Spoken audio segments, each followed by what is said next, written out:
Okay, welcome back to CBS News 24/7. Say it with me now. Election Day, 1 week away. You're going to hear that rhyme quite a bit today as candidates make those closing arguments to undecided voters, especially in those key battleground states. So Vice President Kamala Harris preparing for what's being called her closing argument speech, and former President Donald Trump wraps up his remarks from Mar-a-Lago. We have those comments from Mr. Trump in just a moment. But first, CBS News Chief White House Correspondent Nancy Cordes joining us now on the stream. You've got an eye to that planned speech in what is really a hot-button area, a hot-button location in our nation's capital. What is the significance there? That's right, Reed. I'll be on the mall, National Mall, for hours tonight, and it really is an interesting choice. You know, D.C. obviously is not a battleground state, nor are Virginia and Maryland, the two neighboring states. But she is doing this event here, her campaign says, for a couple of reasons. First of all, she wants to draw a contrast with Donald Trump. She wants to remind voters that the last time Donald Trump was speaking in that very location, he was whipping up his supporters and telling them to fight, and fight they did. Down on the other end of Pennsylvania Avenue at the U.S. Capitol, which was the start of the insurrection. But beyond that, they say that her message is going to be actually an optimistic one, sort of a closing argument where she's going to make the case that while Donald Trump continues to nurse grievances, while he continues to focus on himself, that she is focused on the American people. And what better place to do that than with the White House as a backdrop. It's also meant, I think, Reed, to convey a sense of comfort and familiarity for voters who want to be able to envision the person that they're electing right there with the White House as a backdrop. She obviously would be the first woman if she's elected president. She'd be certainly the first woman of color as well. And so it's all about the majesty of the environment that she is going to be in, trying to convey to the American people, hey, look, I'm right at home here. All right, so we are also seeing some of the fallout from comments about Puerto Ricans during Donald Trump's rally there in New York over the weekend at Madison Square Garden. Kamala Harris reporting a bump in voters who have a heart for Puerto Rico. Do you think that this bump could translate to other Latinos in the United States? Because that is a very powerful voting bloc. It is indeed. And the campaign has made no secret of the fact that they are hoping that some of those voters will come her way if they weren't headed her way already, particularly in battleground states like Pennsylvania, which has a large Puerto Rican community. She was just on a radio program this morning with the Breakfast Club, sort of touting her longtime support for the Puerto Rican community, talking not so much about Donald Trump and what was said at his rally, but more about her message to Puerto Ricans. The fact that she was pushing for more funding for the island after Hurricane Maria, and of course touting some of the big names in entertainment who are showing their support for her, including Bad Bunny, and J-Lo. Bad Bunny with a big fan base there. Okay, Nancy, I'm not letting this go. I keep bugging you about this every time we talk. Are you and your campaign reporter peers going to get that power nap I keep prescribing to you? As Tim Walz says, Reed, we will sleep when we are dead. We've just got 1 week to go, and then we don't have to deal with this for another 4 years. So there'll be plenty of time for that. I have a feeling you all wake up every morning and go, 6 days, 5 days, 4 days. That's what it's going to be like. Nancy Cordes, thank you so much. We always appreciate having you. So let's talk about running mates, running out the clock. And she just talked about him, Governor Tim Walz in Georgia. Also, J.D. Vance in Michigan. Walz will make his first pitch to voters in Savannah, Georgia, finishing the night with a rally in Columbus. J.D. Vance zeroing in on voters with a rally in Flint, Michigan. He took questions from local reporters. We were able to grab this tape from just a moment ago. This is what he had to say to voters in the battleground state of Michigan.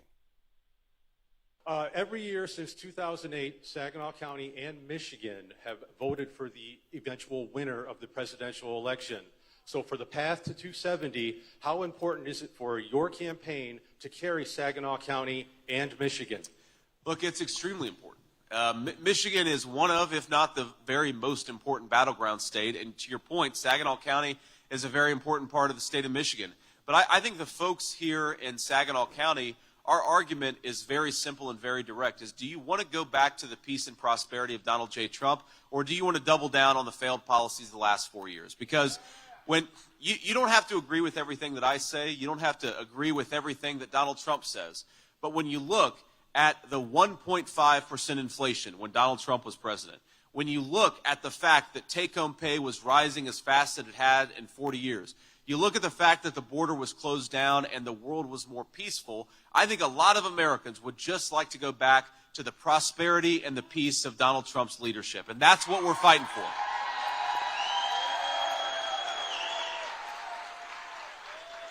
So I feel very good about Saginaw County. I feel very good about the state of Michigan. Of course, the voters will make the ultimate decision, but I think the voters of this great state are going to vote for change. They're going to vote for peace. They're going to vote for prosperity. They're going to vote for Donald J. Trump. Thank you. All right, so listening to Senator J.D. Vance, who, if he and his ticket win, would be vice president of the United States. Listen, you're going to hear candidates on both sides of the aisle making all kinds of assertions from those podiums in the days to come. One tool for you on social media, follow CBS Confirmed, our team working very hard to confirm the veracity of these assertions made from these podiums. Just one thing, information is power. Meantime, Donald Trump dealing with the fallout from racist comments about Puerto Rico over the weekend at his rally at Madison Square Garden. People still angry. They want to know what, if anything, he will say about that very issue every time he steps to the mic. So we've been watching every time he does. This is from moments ago at Mar-a-Lago in Florida. Listen. I'm announcing that for the first time under my administration, we will be seizing the assets of the criminal gangs and drug cartels. And we will use those assets to create a compensation fund to provide restitution for the victims of migrant crime, and the government will help in the restoration. The government will help in the restitution, but something has to be done, and we're gonna get it done. So let's talk to CBS News political director Fin Gomez, breaking down these remarks and more. You got to hear the totality of what he had to say. Is this just quintessential Donald Trump? He has the potentiality of inflaming that Latino voter base all over the United States after what happened, the comments about Puerto Rico, and yet you see him there doubling down. No, that's absolutely right, Reed. I think that what you saw there at the Mar-a-Lago press conference, there was this expectation that he was going to address the uproar, the firestorm, if you will, that was caused in Madison Square Garden at that rally on Sunday. I attended that rally, and it was, you did hear this racist rhetoric, this inflammatory rhetoric that has continued to have legs. It's now been a couple days since that rally, and this is what we continue to talk about, and we're seeing on the campaign trail. He did not directly address it. He did call it a love fest, Reed, and he also conversely, Reed, attacked Kamala Harris and called her campaign a campaign of hate. He also referenced the fact that he's in a span of 3 months. There was 2 assassination attempts, and it's essentially implying, that it was caused by the rhetoric coming from the Harris campaign. We do expect the former president to address this at Allentown in Pennsylvania, in that crucial corridor, at an event later today. So let's talk about Allentown, Pennsylvania. What are we expecting to see there above and beyond the current headlines? Do we think Donald Trump is going to try to capture other headlines and maybe divert attention away from what was said at Madison Square Garden? That is, I've covered Donald Trump for over 10 years.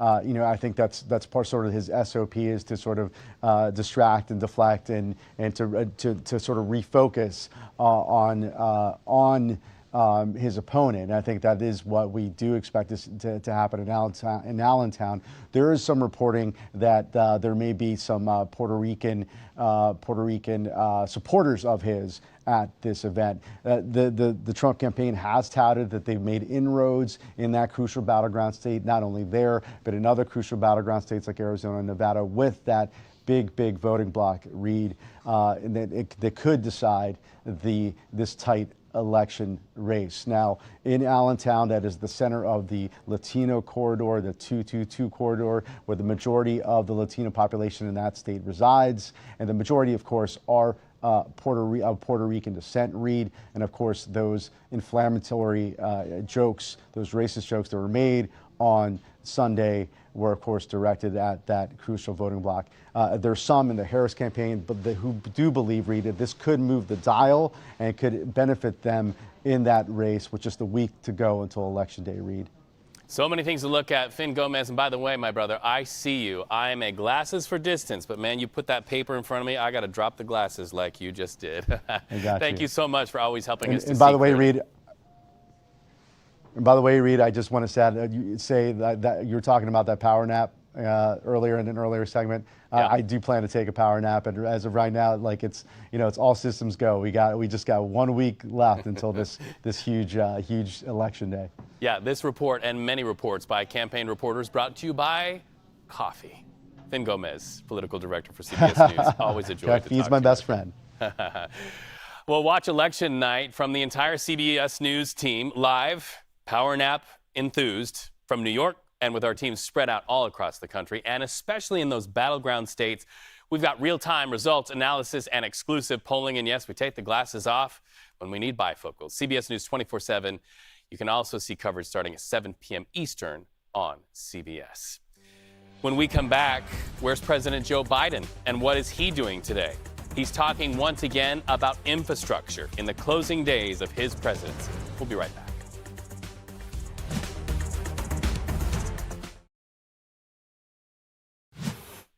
Welcome back, everybody. President Biden on his way to Baltimore, Maryland, where he's going to announce a hefty $3 billion investment in our nation's port systems. That's where we find CBS News Baltimore's Casey Baylor. So, Casey, welcome to the stream. Nice to have you with us today. What can we expect from the president? Hey, Reed. Well, as you mentioned, President Biden will announce a $3 billion investment. That investment is looking to strengthen the port infrastructure across the U.S. We do know his remarks are set to happen in roughly 45 minutes right across the water at the Dundalk Marine Terminal. Now, this investment comes from the Inflation Reduction Act, and this investment will improve, as mentioned, several ports across the U.S., supporting over 40,000 jobs, including 6,500 manufacturing jobs. Maryland will see $147 million of that $3 billion, and it will help upgrade the Port of Baltimore. More than $145 million will bring in cleaner equipment, and nearly $2 million will help bring cleaner air not only to the port, but also to neighboring communities as well. Locally, it will support 2,000 jobs here in the Charm City. This announcement does build off of the Invest in America agenda, which has helped to improve a section of the Dundalk Marine Terminal, along with other projects as well. Reed. Well, and that leads to my next question, which is why? What's the strategy here for President Biden to make the announcement at the Port of Baltimore? Because we know behind you is a bridge that made history. Right, and we know the Port of Baltimore is one of the busiest ports here on the East Coast, and back in March, the port had to close because the Francis Scott Key Bridge collapsed. In fact, the last time we saw President Biden here was when he came to pledge his support back in April following that bridge collapse, also announcing federal assistance to help the city recover. And that's one of the main points here. The Biden administration has made it clear in this announcement that they are looking to make sure that this city not only recovers, but remains successful. Fascinating, because oftentimes we see drone shots or helicopter shots of what was the Francis Scott Key Bridge, but right there where you're standing is one of the closest vantage points I've seen since the cleanup there. So many more headlines to come out of that, not the least of which lawsuits. Casey, nice to talk to you on the stream. We hope to have you back very soon. All right, so let's talk about the push to the polls. It takes a lot of people here, and they're doing some creative things in Pennsylvania. Tina Turner, I think, called that shaking the tail feather. Look at that. Nonpartisan group Daybreaker making a party pit stop in Philadelphia. This is called the Purple Tour. It's a series of high-energy parties to try to encourage early voting. So today's dance session includes none other than the science guy, Bill Nye, and players from the Philadelphia 76ers basketball team. Tickets are free, and they are open to all. Bring your moves, everybody. Well, think about this. More than 47 million voters already cast their ballots in the presidential election. And as CBS News senior transportation and national correspondent Chris Van Cleve is about to show you, The people who print those ballots say they use extraordinary security methods to protect their integrity. This is the sound of democracy being printed, sorted, stuffed, and shipped. From inside this secure facility with armed guards near the Phoenix airport, Runbeck Election Services is printing ballots for voters in 9 states, including Arizona. How many ballots do you print? For the general election, we'll print about 35 million ballots. Jeff Ellington runs the place. By the second, third week of September, we've got enough files in that we're printing. We're starting to fold and insert. Is this stretch of time your Super Bowl? That's a great way to describe it. It is the Super Bowl. Everything comes together. By the time voting ends on November 5th, they'll go through about 6,000 miles of paper, printing up to 1.5 million ballots a day, enough to fill 51 semis. So many ballots, they weigh about the same as 2 747s. We don't overprint anything, so every step as we go through, we print exactly what the county's asked for. And every single ballot is tracked throughout the process. And it's also taking a picture of each envelope and checking the thickness so we can make sure we have all the pieces accounted for. What's to stop someone from copying one of your ballots? It's got to be on the right paper. The tolerances to cut a ballot are shockingly tight. I mean, there are 3 decimal places, and it's not 8.5 by 11 sheets of paper. The kind, thickness, and color of the paper can vary by the machine tabulating the ballot, which varies by county.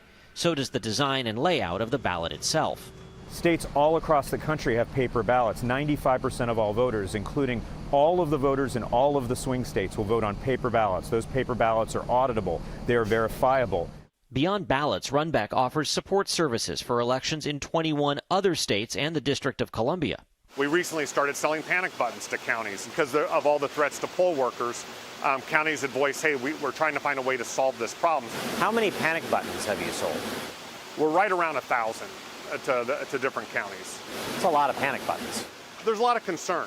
It really is crunch time inside this facility right now. They're running 24 hours a day, 7 days a week, printing, sorting, packing these ballots.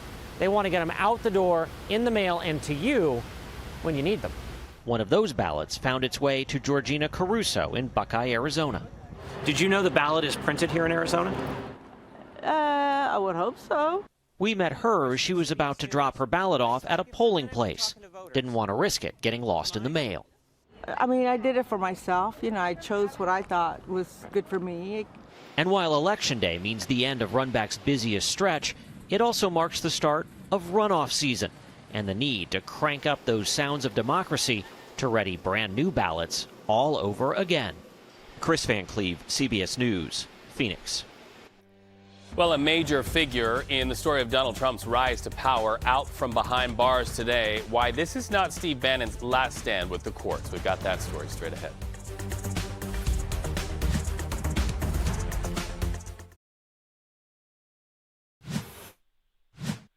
All right, so what a story this is. A Minneapolis man accused of shooting his neighbor over a tree. He'll face a judge today. That arrest took dozens of officers hours using a SWAT team, drones, even crisis negotiators before a man named John Sawchak surrendered to face second-degree attempted murder charges, stalking and harassment charges. So let's go deeper and talk about this story with one of our CBS partners in Minneapolis, Maria Lisignoli. It sounds like police knew this guy, that there was a history there. What is it? Yeah, Reed. So Sawchak's neighbor, Davis Maturi, he'd filed at least 19 reports to police before surveillance video caught Maturi getting shot in the back of the neck, allegedly by Sawchak from inside his home. And court documents show Sawchak is the subject of at least 3 active warrants for previous threats and acts of violence against the Maturis as well as other neighbors. Now, Maturi says it took 6 months and an actual shooting for police to finally make that arrest. So let's talk about the time it took police to make the arrest. Some people say it was too much time, especially critics of the police there. Any response to that criticism or explanation about why it took so long? Yeah, I mean, the victim, Maturi, says police had come out to Sawchak's house numerous times, but nothing was done. And in fact, Police Chief Brian O'Hara of Minneapolis says there will now be a full review of the police department's efforts leading up to the shooting. And the police chief did admit that after multiple unsuccessful attempts to bring Sawchak into custody, the department, quote, failed this victim and that he should not have been shot. Reed. Wow, that video is just so compelling there in the night with the crime lab there and the SWAT teams. What a story that is. Maria, thank you so much for bringing it to a national audience. We appreciate you. Have a good day. All right, jumping the map now to Connecticut, where right now former Trump aide Steve Bannon just got out of prison. Bannon served a 4-month sentence for defying a subpoena in the congressional investigation into the Capitol attack on January 6th. Bannon will soon face a judge for another case. He faces additional charges in New York State court for money laundering, conspiracy, and fraud. Bannon pleaded not guilty to those charges. His trial is set for the month of December. We'll be there. A major move by the Washington Post to not make a move by endorsing a presidential candidate has owner Jeff Bezos defending that decision and explaining it because there's some backlash from readers. A lot of people reporting canceling subscriptions. Well, all of that caused Bezos to end official endorsements, saying not now and not in the future, because he believes they create a perception of bias at a time when many Americans do not believe the media. His choice? Do nothing to tip the scales of an election. When we come back, we're talking the election and especially election security. What's being done in many counties and many states to make sure that your vote counts and that voting is a safe experience. Stay with us.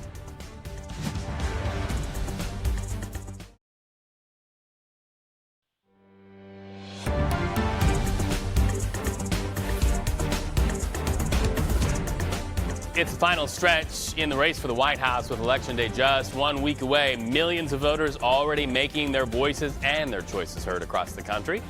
You're looking at early voting sites underway in Florida, Arizona, Texas, and Arkansas. All right, so let's put that aside. They're important, but also all eyes on Pennsylvania in the final days before election. Why? 19 very crucial electoral votes at stake, and every campaign stop matters in Pennsylvania. You know, in 2020, President Joe Biden won the Keystone State by a little more than a point, but this time around, the race is even more tight. CBS News correspondent Jared Hill is on the ground in Beaver County, Pennsylvania.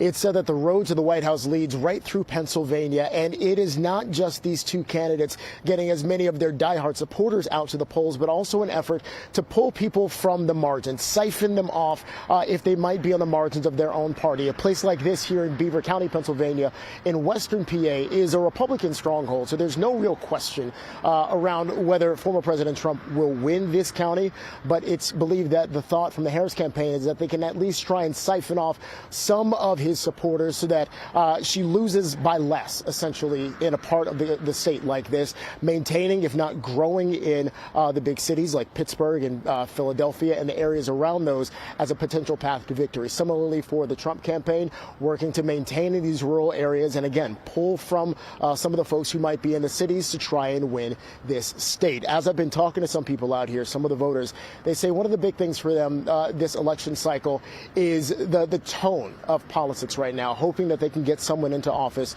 who will try and essentially calm the tone, bring back a sense of civility here, regardless of which side they're on. Today is the last day of early voting here in Pennsylvania, and so we are seeing more and more people showing up to the courthouse to try and cast their ballot early ahead of Election Day.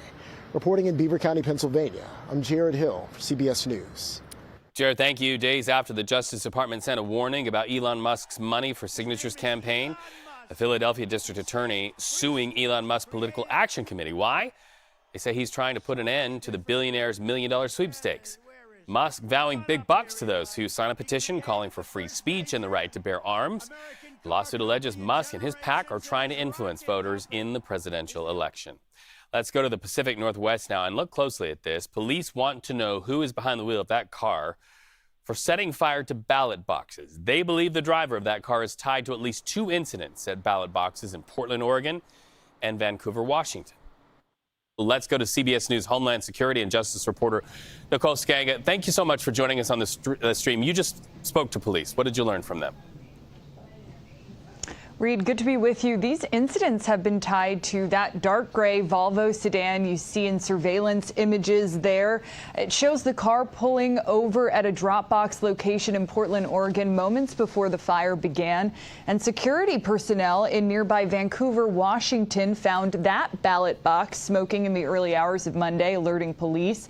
Now, the fire suppression system inside that Dropbox failed. That's why the flames were not immediately extinguished. Hundreds of ballots there destroyed. But in Portland, Oregon, where a similar incident did happen, that fire suppression system worked, so only 3 ballots were damaged there, and officials have already tracked down those voters. But the suspect still at large, and complicating this investigation, there was no front license plate on the vehicle, and police say the suspect's car had an unknown rear plate. Maybe on purpose. Okay, so Nicole, razor-thin margins, we know this. Every vote counts, especially this election cycle. You just spoke with the auditor as well. What's the fate of the votes that were burned or damaged?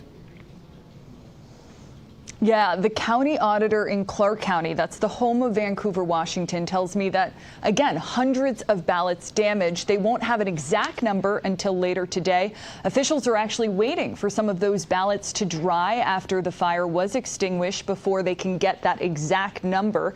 Here's what to know, though. Those who dropped ballots in that drop box in Vancouver's Salmon Creek have been advised to check their ballot status online. They can do that at votewa.gov, and voters impacted can contact the county elections office or submit a request online at the same website for a new ballot. Now, meanwhile, Reed, we should point out, police say they have stepped up patrols around these ballot boxes, and officials in Clark County say they'll also assign ballot box observers to watch their 23 ballot drop boxes countywide there around the clock, 24/7, up until Election Day. The county will also assign election officials to pick up ballots at drop boxes more frequently. All right, so the Department of Homeland Security is now warning that so-called threat actors are likely to leverage claims of election fraud to drive violence before and after Election Day. It's almost crazy to think we're even talking about these things. But what more can you tell us about these warnings? Reed, that's right. And the bulletin was published just yesterday by DHS's Office of Intelligence and Analysis. It warned that some are calling for violence in online forums associated with domestic violent extremists. This as a response to election fraud narratives. Those threats are primarily targeting election officials or voting infrastructure. And federal investigators assess that a contested or a close election or even unforeseen events on Election Day that delay vote counting, any technological or administrative errors could heighten the threat environment here in the U.S. DHS warning that some individuals online are now also calling for the sabotage of ballot drop boxes, circulating their methods on these online forums. Now, this internal bulletin has been distributed to law enforcement nationwide, and it's part of the reason we're seeing an increase in police presence around voting locations and those drop boxes, not only in Washington state and in Oregon, but nationwide. Reed. That's why your Homeland Security and Justice beat as a reporter is so vital to our organization. Nicole, thank you so much for that. And we want to let you know, watch Election Night with the CBS News team live from New York and with our team spread out across the entire country and especially in those crucial battleground states for real-time results, analysis, and exclusive CBS News polling. Coverage starts at 4 p.m. Eastern on CBS News 24/7 and 7 p.m. Eastern on CBS. We hope you join us. Let's move on the map to the Boston area, where today starts with an orange and hazy sky. You see those pictures there? Why is the problem there? Well, 18 brush fires fueling all of the color there you see in the sky. They've been reported in the last 24 hours all across Massachusetts. In fact, let's go deeper and look. You can see part of that brush fire. This is in Middleton, about 20 miles outside of Boston. This one started near power lines and spread to 50 acres. Fire crews say it's going to take days to put the fire out. Let's look live right now at Chicago and what is going to be a hot day in the Midwest. Jess. Record-breaking numbers along that area as we head into the afternoon hours today. Taking a look at the numbers alone in areas like Memphis, Little Rock, and Wichita. They all broke records yesterday, and we're continuing to see daytime highs sitting in the 80s anywhere from Minneapolis over into Chicago, down into Dallas and San Antonio, too. It is a hot day ahead of us for many regions, about 20 degrees above average throughout that part. And we'll continue to watch this this heat stick around as we head into our Halloween forecast and into this weekend too. 20 degrees above average just into Kansas City alone today. About 13 degrees above average all the way over into Dallas. Now that heat's staying around for a reason. Taking a look behind me, high pressure is still sitting over the south, and that continues to bring in well above average conditions. Today alone, breaking records into cities stretching throughout the northeast all the way down into the south. Actually, we have Cleveland on the map today. We have Detroit on the map as well as Green Bay too, all sitting in the upper 70s and lower 80s. Those daytime highs are expected to stay above normal as we wrap up this week, head into this weekend and early next week too. Now on the opposite end, over into the west coast, we have a lot cooler than normal conditions. That's going to be the case for us into Colorado, receiving snow right now and lasting into the afternoon hours tomorrow too. They have winter weather advisories in effect currently. So just two extremes right now. And that's why you're so important. And many other reasons, too. Thanks, Jess. Let's talk about what's going on in the Middle East. Lebanon's militant group Hezbollah elected founding member Naim Qassem to succeed their longtime leader who died in an Israeli airstrike last month. So in a video, here he is, 71 years old, vowing to keep fighting Israel. You can see the video. We just got to our monitors there. Meanwhile, the latest Israeli airstrike hit this occupied building in a northern Gazan town, killing dozens. CBS News senior foreign correspondent Holly Williams reports on that and the backlash Israel faces after voting to ban a UN aid agency in their country. Gaza's Hamas-run health ministry says that an Israeli strike early this morning hit a 5-story building in Beit Lahia in northern Gaza, where displaced Palestinian families were sheltering. And it says many of those killed were women and children. Israel's military has repeatedly struck buildings for displaced people in Gaza, saying it is carrying out precise strikes targeting militants. Meanwhile, Israel's parliament voted yesterday to bar the United Nations agency that helps Palestinian refugees from operating inside Israel, taking effect in 90 days. Now, that UN agency, known as UNRWA, is the largest provider of aid to Palestinians. Israel is a long-time critic of UNRWA and earlier this year made a series of allegations, including that several of UNRWA's local Palestinian employees were involved in the October 7th attacks here in Israel, which left around 1,200 people dead. As a result, in March, Congress cut all U.S. funding to UNRWA for a year. Following a UN investigation, the agency sacked 9 staff members who it said may have been involved in the October 7th attacks. Now, for context, UNRWA employs around 13,000 people in Gaza. Israel's vote to bar UNRWA from operating in this country, from where international aid is delivered to Gaza, has been widely criticized, including by several of its allies. The U.S. says it is, quote, deeply concerned. Back to you.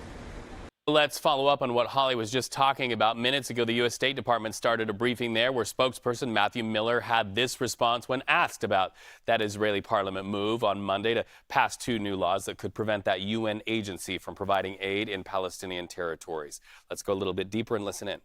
Let me start by just reiterating that we are deeply troubled by this legislation. It could shutter UNRWA operations in the West Bank, in Gaza, in East Jerusalem.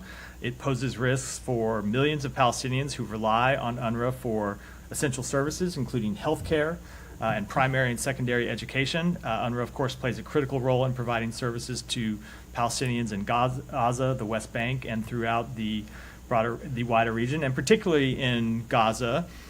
They play a role right now that at least today cannot be filled by anyone else. They are a key partner in delivering food, water, and other humanitarian assistance to civilians in Gaza that wouldn't have anyone else to get it from if UNRWA were to go away. So we have made clear our concerns over this bill. We have made clear our opposition to this bill. As the Secretary said in his letter, and as I reiterated yesterday, there could be consequences under U.S. law and U.S. policy for the implementation of this legislation. We are going to engage with the government of Israel in the days ahead about how they plan to implement it. We're going to watch and see if there are legal challenges to the law and if there's any impact by those legal challenges. And then we'll make our decisions after looking at all of those factors. Matthew Miller there at the State Department, watching and waiting. That's your headline there. Meanwhile, U.S. support continues for Israel, as does military aid to Israel.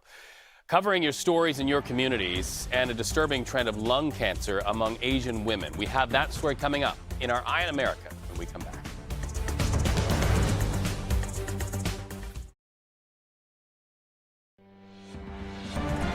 In California, sentencing for the man who attacked the husband of House Speaker Emerita Nancy Pelosi. That's happening as soon as today. David DePape attacked Paul Pelosi in their San Francisco home 2 years ago. A federal judge already handed down a 30-year sentence for that crime. Now, DePape faces sentencing on the state of California's conviction in the case. Let's go to Massachusetts. Lawyers for Karen Reed won a wrongful death lawsuit against her, delayed until after her second criminal trial. So attorneys for Reed say answering questions in the civil trial could incriminate their client in her ongoing criminal case, violating what they are arguing are her Fifth Amendment rights. By the way, Reed's second criminal trial is set for the month of January. Prosecutors say she hit her boyfriend with her car after a night of heavy drinking, leaving him to die in a snowbank during a snowstorm. Attorneys for Reed argue she was framed. More trouble for former music mogul and producer Sean Diddy Combs. He faces 2 new lawsuits. What are they about? One accuses Combs of drugging and sexually assaulting a 10-year-old boy at a New York City hotel room back in 2005. The other for similarly assaulting a 17-year-old who auditioned for MTV's reality series Making the Band. That was in the year 2008. What's for lunch? McDonald's earnings rebound better than expected after third quarter results released, even with that report of E. coli outbreak on their hands. The fast food chain CEO said that situation didn't really affect the numbers for this latest quarter, but they could affect end-of-year earnings reports, so we're watching. Of course, 1 death and 75 people made sick across 13 states over the last few weeks. That dominated headlines. Health officials point to slivered onions as the likely source for that outbreak. A new report finds many phone companies are simply not doing enough to protect U.S. citizens from robocalls and text messages. CBS News correspondent Nancy Chen reports consumer watchdogs say more than half of those calls and texts have not fulfilled all of the requirements of recent federal law. Watch. How about this? Your phone rings and it's a text or a call from a number that you don't recognize. Sound familiar? Experts say far too often these texts and calls are coming from scammers trying to steal your money. To make it worse, the report's author says many phone companies aren't doing enough to stop it. That includes implementing technology to prevent robo and spoof calls as mandated by the FCC. While nearly 4,000 phone companies have installed anti-robocall technology in the last 3 years, the report says only 47% of them have fully completed these measures. We reached out to the FCC, which says it's incorrect to state most providers are not complying. Many are asking for extensions, and some say they're unable to apply the blocking technology in rural areas with older infrastructure. Now, while scam calls have slightly decreased since this law took effect, the report says robo and scam texts have nearly tripled this year to $19 billion a month. The FCC only adopted its first rules focused on scam texting last year. The report's author says text can actually be more dangerous than calls, in part because it's much easier to tap on a malicious link in a text that can expose your data in seconds. Nancy Chen, CBS News, New York. Thank you, Nancy. From New York, we go to Omaha, Nebraska now, where reports of severe storms expected to roll in tonight. And you know who knows all about it before they happen? There's Jess. You know, it's crazy when you take a live look at Omaha right now. It's calm, it's mild, but those winds are starting to whip up fast. And high wind warnings are in effect right now until the evening hours tonight. That's in that tan color stretched widespread throughout Arkansas, Nebraska, Kansas too. The pink below me that I'm stepping over right now is the red flag warning that also remains in effect. And then we continue to head over into the Rockies. The National Weather Service has also issued winter weather advisories to the Rockies and just west of that as well over into Utah. And we continue to keep a close eye on those storms sweeping throughout that region as they continue to bring in heavy thunderstorm activity, snow to the Rockies, especially in the levels above 9,000 feet. And to add to that, severe weather lasting into the daytime hours tomorrow, stretched throughout the Midwest. Take a look behind me real fast. I want to start off with Wyoming. You could receive anywhere up to around 18 inches in Wyoming throughout the next couple days. Utah expecting anywhere up to around 16 inches at those peak levels. You head over into Colorado, close to around 12 inches just from this system alone, and it's lingering into the evening hours tonight, early morning hours tomorrow. Watch what happens as we advance the clock now over into areas like Iowa, stretching all the way up into Green Bay and right back down into Oklahoma. We're expected to see severe thunderstorms stretch throughout that region, sweeping across Arkansas as we head into the evening hours tomorrow night, allowing for a marginal risk for that severe weather outlook there. Scattered thunderstorms expected widespread throughout Colorado into the evening hours tonight. Those winds are still a big concern for us too. We'll continue to keep a close eye on that. And for now, I want to send it over to you.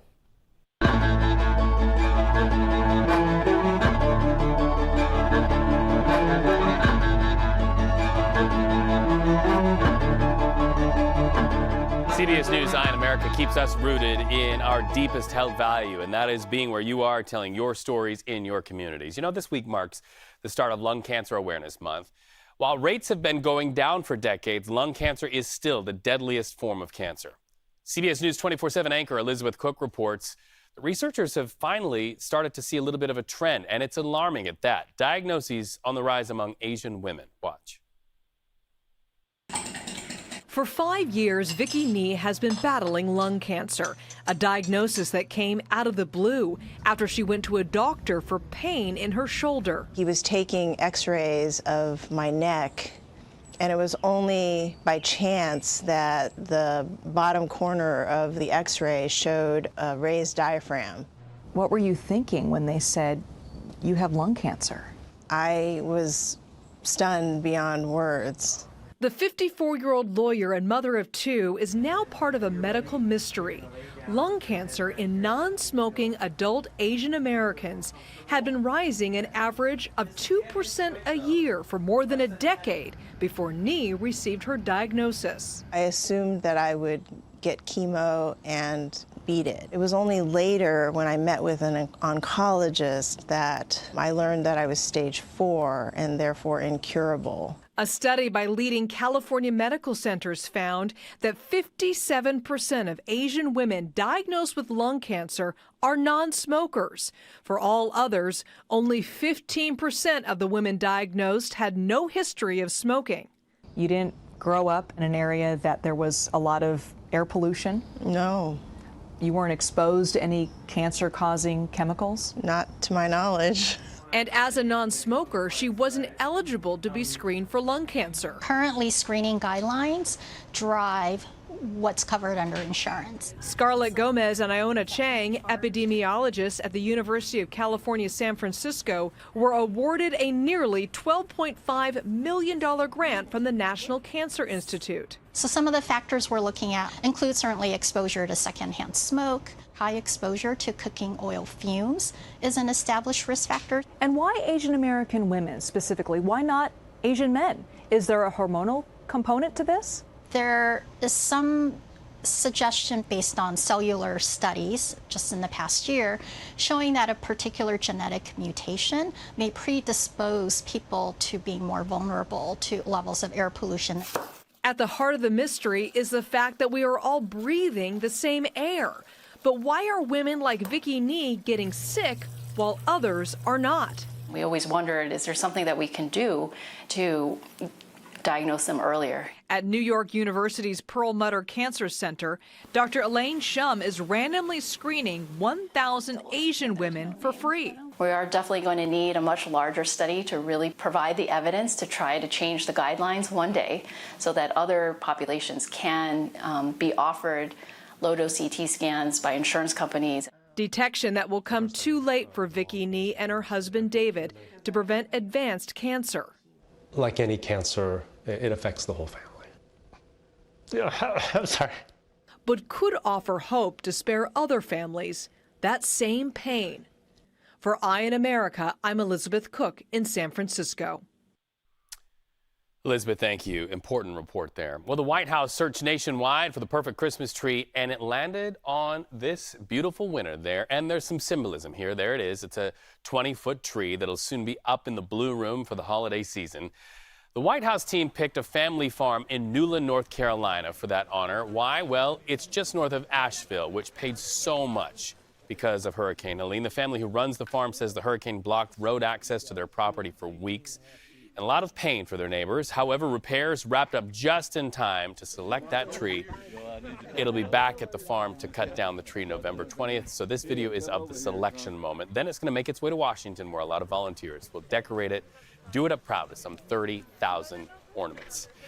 We want to leave you on this last image here. President Joe Biden arriving in Baltimore.